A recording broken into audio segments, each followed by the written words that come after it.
Good morning, everyone. It's morning where I am today in Chicago, Illinois. Welcome to the first day of our Love Quest, July 17th, 2017. I'm going to read today's entry. I'm trying something new for this quest, and we'll see how it goes. I will read my thoughts. It's not rehearsed, so bear with me if there are errors or hesitations or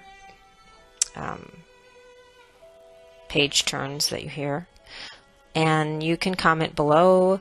Please comment, add your thoughts into the event room for all of us to read and ponder on, so we can make this a unified effort.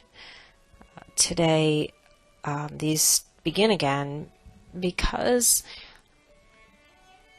I felt that there were questions that needed to be answered now, or at least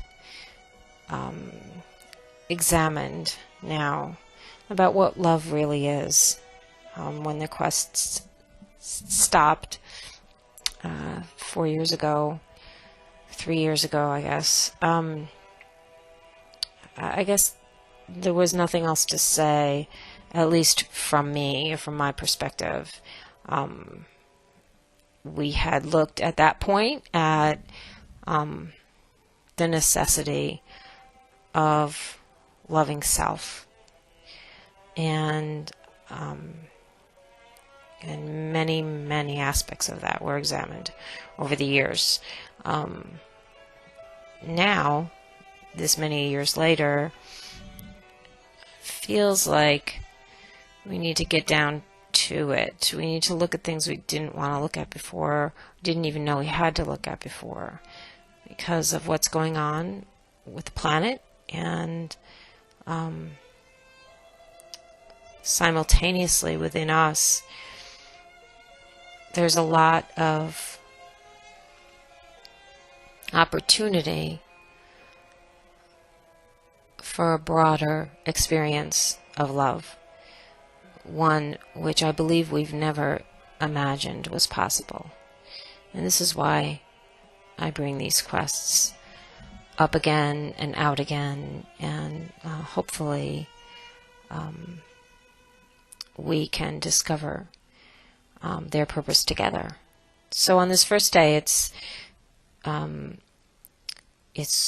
the why of the quest that we're going to examine with this journal entry that I wrote, and I will begin to read now.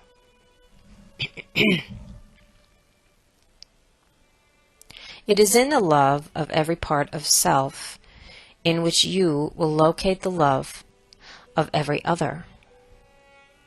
We begin now where we first realized we were selves at all. Self-recognition, one of the hallmarks of sentience, announced our first step. This movement began a concept of away and a simultaneous realization of other. With other comes eventually the litany of polarized sight. These you know as opinions, judgment, right, wrong, good, bad, helpful, harmful, ugly, beautiful, mine, yours, more, less, better, worse. Different ways of naming, describing, objectifying, and defining this other that our initial movement seemed to create. This other that existed away from us. You stand now at the threshold of not so much a return as it is a remembering. For there has been movement, and it has been worthy. You've seen and felt and heard and learned so much. You are ready to remember. The other is out there. He is real. He's shown you sadness and horror and fun and laughter. She's shown you strength and beauty, pain and shame. These are not parts to release. They are parts to embrace. They are you. They are me. They are we. So why examine this at all?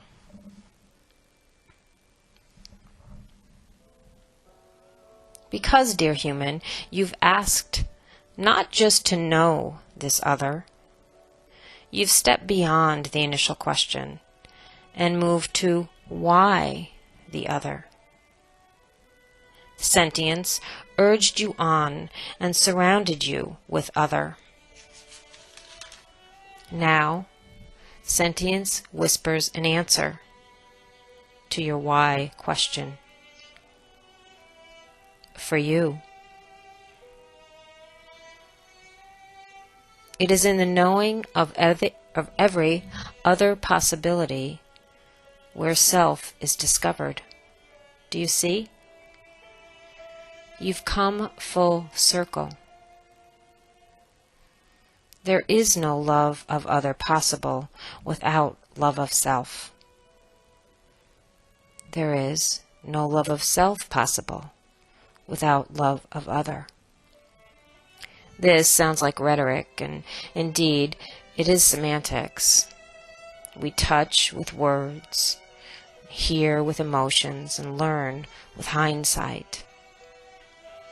We stand together and prepare to embrace life in another frequency.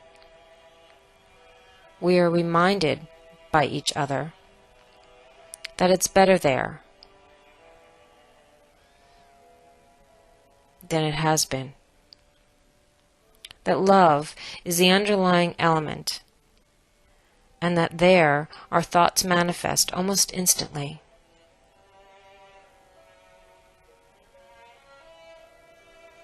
Yet what is love? Here's the reason for this quest. Love is where you start and end and discover truth. It is truth that we are after here. We are told that oneness is located in the next dimension, not polarity. Yet, what is oneness? Can it be found like a lost puppy? Can it be remembered? Love, oneness, acceptance, agape, these are your original attributes. And what we've joined here to remember. This is the why of this quest. Now, a personal note that may strike a chord with you. My reason for taking this quest returned me home, where I live, and I still see coloring, polarizing coloring, my walls. Oneness will not rest comfortably here. The colors I'm looking to change are judgment, disappointment, disapproval, fear. I noticed they've been painted over, but the coverage was not complete. The bathroom, with all of those mirrors, is in the worst shape. I'm told that this next dimension we're headed for looks just like this one. Unity will not go with these old and polarized hues still showing in my home. I'll need to examine where the new colors aren't working and figure out a workaround. Tomorrow, we'll look at the obstacles we face as we continue this quest. I'll see you then. Namaste.